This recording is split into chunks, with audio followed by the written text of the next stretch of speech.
Christopher De Santiago with MMA Island. Today I'm talking to UFC veteran Aaron the Dragon Phillips ahead of his return at Ragin FC 2 on June 14th. Aaron, how's it going today, man? Perfect, 100%. Weather's amazing outside. We just had a big storm come through, but now we're good. Awesome, man. Well, I'm glad to be talking to you after all this time, man. How's everything at Headkicks MMA been going the last 2 years, man? Things at the gym, head kicks have been great. Fight team's going great. Obviously, we have kids in adult martial arts, and my kids grow up on the mats there, so they're doing tournaments. The adults, we just hosted our biggest tournament ever this past weekend, so that was great. 200 plus competitors in our Submission Quest tournament, so kept me quite busy. But fight wise, everything's great. The team's looking sharp. I've had quite a busy schedule so far this year. And then of course Carli with the big win to bring things home. And then my friend Matt Schnell doesn't train with us, but he's kind of through extension my guy. So I got to go see him with in Kansas City. But everything back in Lafayette, Louisiana is great. Awesome, man. And before we get into your next fight in your UFC career, did your son meet like Dana White and then all of the other fighters? How was that for you? Because that made it look Yeah, awesome. Yeah, it was. The whole week was really something special. He came with me to Kansas City. We drove the SUV and we got to be in the back, during the warm-ups for the week and train with all the great coaches. Matt striking coach, Coach Chang, like worked with them, knows them, worked with them all week. And Coach Eric Sands, the wrestling coach. Jose started wrestling this year, so Coach Sands gives us some good pointers and wrestled with them. So that was a lot of fun all week long, just having my son there, and he likes to play Xbox, so him and Danger got to cruise on the Xbox on Madden a little bit, and then and then on fight night, we had some great seats for Danger's fight, second row.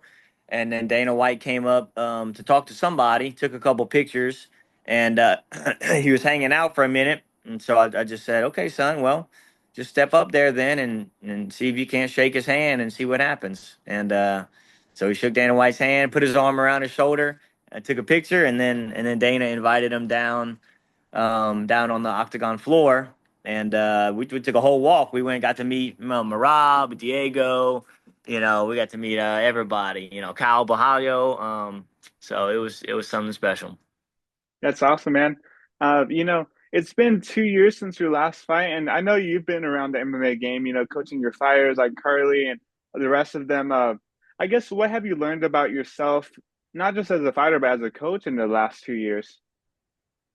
Yeah, MMA is certainly an interesting game, but and I definitely the last 2 years have given me a lot of great confidence in my ability to compete and to coach. There's so many different facets to the game, and I've traveled so much over my years that it really kind of all starts to come together.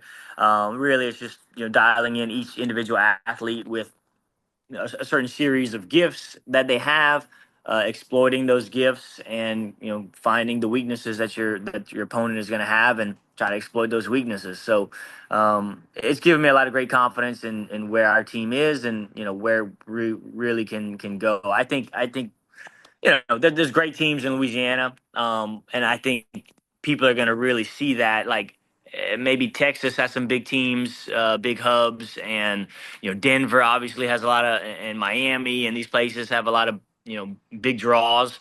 But we are certainly catching up here in Louisiana. Awesome, man. And I want to touch up on your UFC career. You flew halfway across the world to fight Jack Shore. You arguably beat Gaston Bolaños in your next fight after that.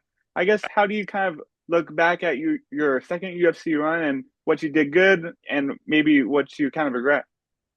Yeah, no, I don't regret a thing about it. It was opportunistic to fight in Abu Dhabi against Jack Shore, on whatever 9 days notice was something else. It was during COVID, so it was like a memorial time in that whole saga itself. Jack Shore's obviously a tough as nails fighter. I think he moved up to 145 after we fought, so you know he's a pretty big dude. And so good on him. And then I fought Gaston. Obviously that was not a great. I was happy with my performance. I would have liked to win, but that was not a great fight camp. I signed my contract and tore my knee the day after I signed my contract. So I really lost about 9 weeks of camp and just kind of brought it home on 5 weeks. So it is what it is. I wasn't pulling out of the fight, and I felt like I felt like arguably I won. I felt like I did a good job, but um, you know the judges didn't see it that way in Kansas City of all places. So it is what it is. I did I think I thought I did a good enough job, and me and Gaston kind of lit up the crowd enough to warrant another shot at it, and that's kind of where I was hoping, but it didn't. That's not where the cards fell for me, and I got released. So you know, it's okay. How did you find out about your release? And I guess after that, how did you plan on moving forward? Did you consider fighting again? Did you think that you would be in this position where you fight again? I've done a lot in the game, and I've got a family now. I've got a gym. I fought 2 weeks after I turned 18, so I'm 35 years old now. Got a gym, got a family, got a lot of projects going on that I'm happy with. So really, when I got released the second time, and I knew going in, like after we lost, and I said, well, this might be, or going into the fight, I thought it might be my last one. If I won, let's keep going. If I lost, like I'd have to think about if I'm gonna put my family through, the fight camps of everything. I obviously have more in the tank, but to do what it takes to get back to the UFC is to string together a series of wins, to make that weight, to take my family through fight camp after fight camp. Injuries would have been is hard to do. So I didn't retire. I like semi-retired. Just I stayed training with my fighters, and I still traveled and helped guys out for their fights, Danger and Gary and some of my friends, my fighters. But it would to draw me into the cage, it would have to have been more than a couple $1,000s. They would have to write me a pretty big check, or make it very interesting. I saw the GFL was going to do something, so like that actually excited me. I made like a little video to tag them, and my manager kind of reached out to them, and fortunately we didn't get selected because it just kind of imploded, I guess. So glad we didn't waste our time there. But really, I'm good with where I'm at, but I knew I had some shelf life left, and I'm not trying to waste. You don't get to do this forever, and but I still feel like I'm healthy and I'm capable, and I never stopped training. But ultimately, we opened up. We started our own promotion. So I'm a partner in a promotion in Louisiana, Ragin Fighting Championships, in our hometown in Lafayette, Louisiana, and it really took off, and it's getting a lot of great. Our first show was a sold out show. It had a lot of great fighters on it. One of our fighters did a guillotine. Vance Shaw guillotined his opponent right in front of Dustin Poirier, and the clip went Nice. viral. Dustin doing like this, and so we had a lot of people reaching out. Within 2 weeks, the next fight card was completely full for our second event. So that is bigger than me. I'm a part of it. I help in any capacity that I can, and to see how fast it was going to grow, that part excited me. In like, okay, maybe I could, maybe I should help in another way. Maybe I fight on it as well. I fight at home, and get some eyes on it, and we try to produce this next venue is going to fit 3 times as many people as the last one. So it's like, well, maybe I help sell this place out too, and I still get to showcase my skills in my hometown, and maybe if this is the last one, then it's a fitting, a fitting ending to everything. But I'm not so sure it'll be the last one.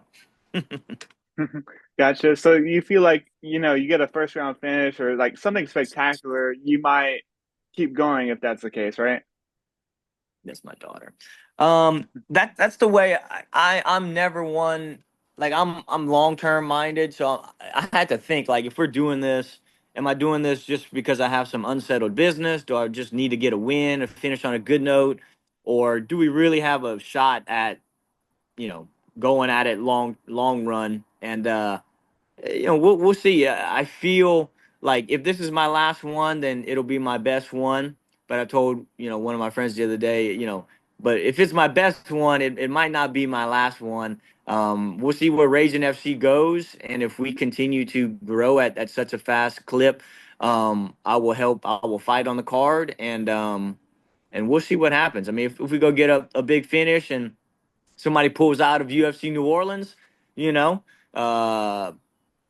We'll see. Maybe my name will end up in the hat. Or we'll just do a few more for RFC and see how big the company can grow, and if I can string together 3 or 4 in a row, and the UFC gives me a call, then sure. But either way, like I'm just as motivated. I think the UFC is obviously the grand stage, but RFC, Raging FC here in Lafayette, is like homegrown. We have five pro fights on the card. Like Melvin Guillard's fighting on the card. We got some pretty big names out here, and the pros are stacked. And I get to headline the card. We got Bellator vets on the card, and I get to headline it, fighting for a title. So to win a title in my hometown, big shiny belt, as the last fight of the night, is exciting to me. But as long as my health is good, and I've still got some, we'll see how my performance goes. I'm not trying to kid myself. We'll see how it goes. If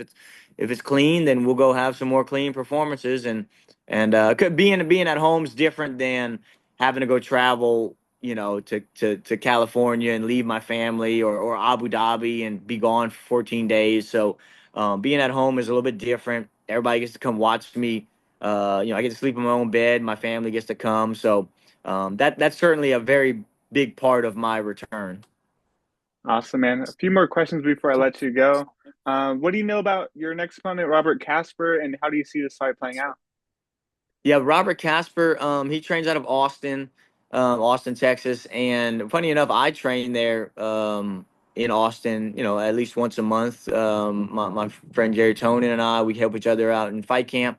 So he's fought on our shows in Lafayette before. He's had some good performances, beat some of our guys. Um, and he's a veteran. I think he's got about a 500 record, but he's if you I think he's won 4 of his last 5. So he's done something, he's turned some type of shift in the last few fights, and he's put on some good performances. He's pretty dynamic. He's a good striker, but I know he can wrestle. I've seen him pick some guys up and slam them.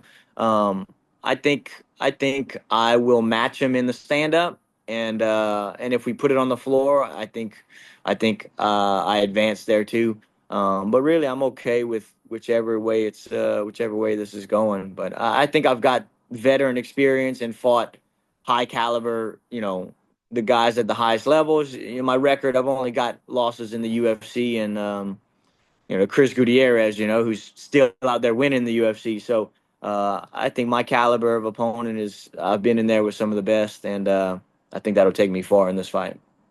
For sure. And I wanted to recap Carli Judice's last win. I mean, a head kick knockout.